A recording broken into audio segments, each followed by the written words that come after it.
All right, let's talk about something that most people think is, well, kind of boring: data cleaning. We tend to see it as a chore you have to get through. But what if I told you it's actually the most important, high stakes part of any analysis? Today, we're pulling back the curtain on the hidden science of data preprocessing. Now, get this: most of the errors, the bias, the stuff that leads to totally wrong conclusions, it doesn't come from those fancy, complicated models we love to talk about. Nope.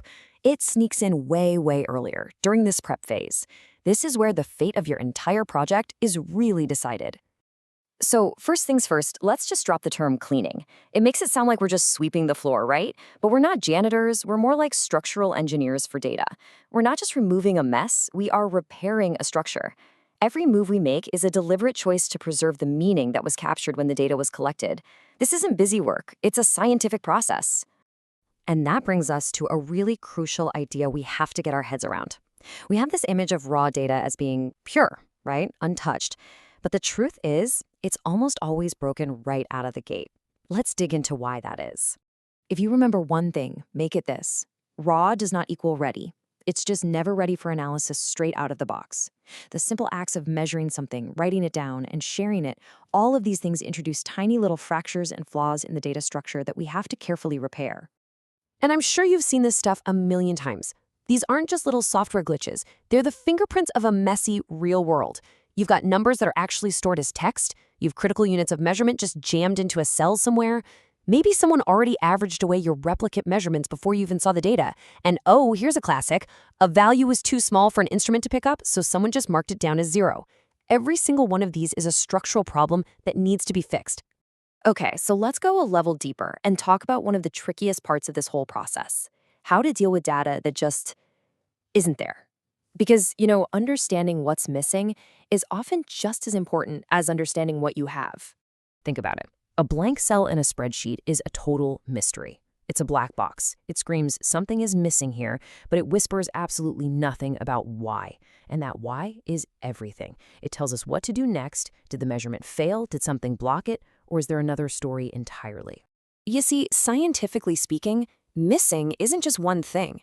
It can mean at least three totally different things. It could be a simple failure, the sensor was just offline. It could be conditional, like a satellite couldn't see the ground because it was raining. Or, and this is the really sneaky one, the value might actually be there, but it was just too small for the instrument to measure. They all look like blank cells, but scientifically, they are worlds apart. A value that's reported as less than 0.05 is a fantastic piece of information. It's what we call a bounded uncertainty. The instrument is telling you, hey, I know the value is somewhere between 0 and 0.05. If you replace that with a 0, you're making a false claim of perfect certainty. And if you just mark it as not available, you're throwing away the crucial information that it's a very small number. Each choice has huge consequences down the line. So up until now, we've been focused on individual values. Let's zoom out and look at the data's bigger blueprint: its overall structure, its columns, its variables. Oh man, I'm sure you have seen a column that looks something like this: an ID that crams a date, a site location, and a replicate number all into one string of text. This is not a single variable. This is what you'd call a compressed spreadsheet that's hiding in plain sight as just one column. So what do? We repair it. We split that single column into three. And this isn't just to make it look tidier. This is a scientific necessity.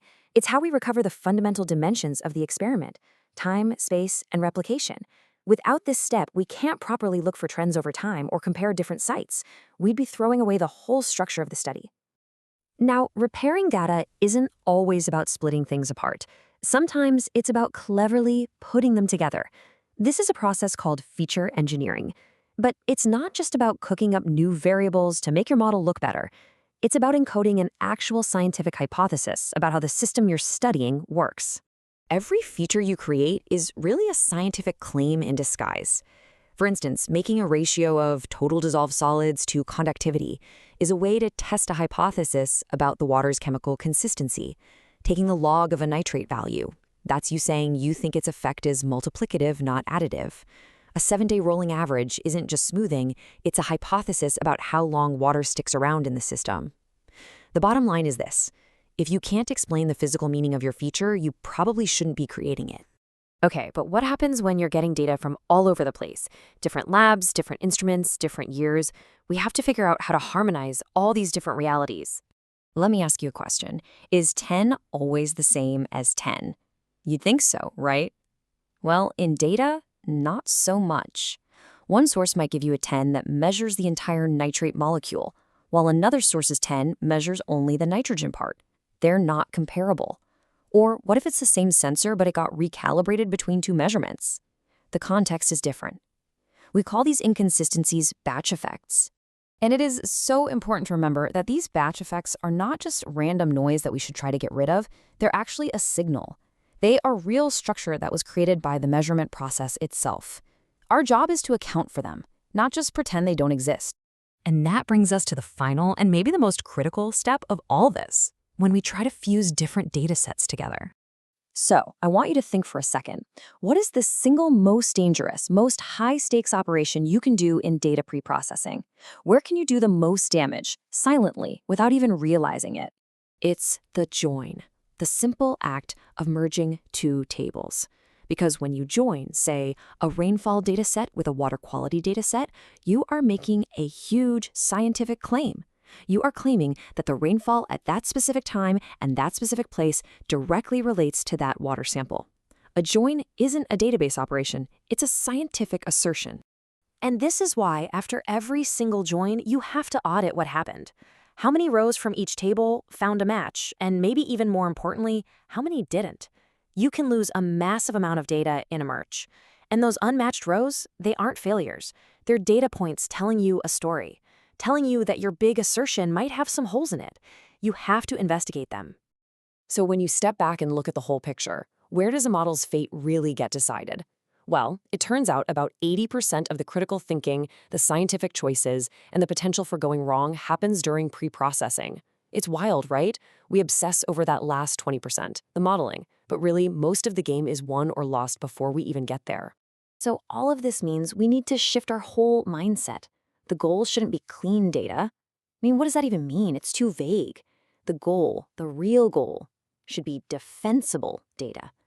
Data where every single change, every repair, and every new feature is a deliberate, documented choice that you can stand behind and explain scientifically. I want to leave you with this one last thought, and it's a big one.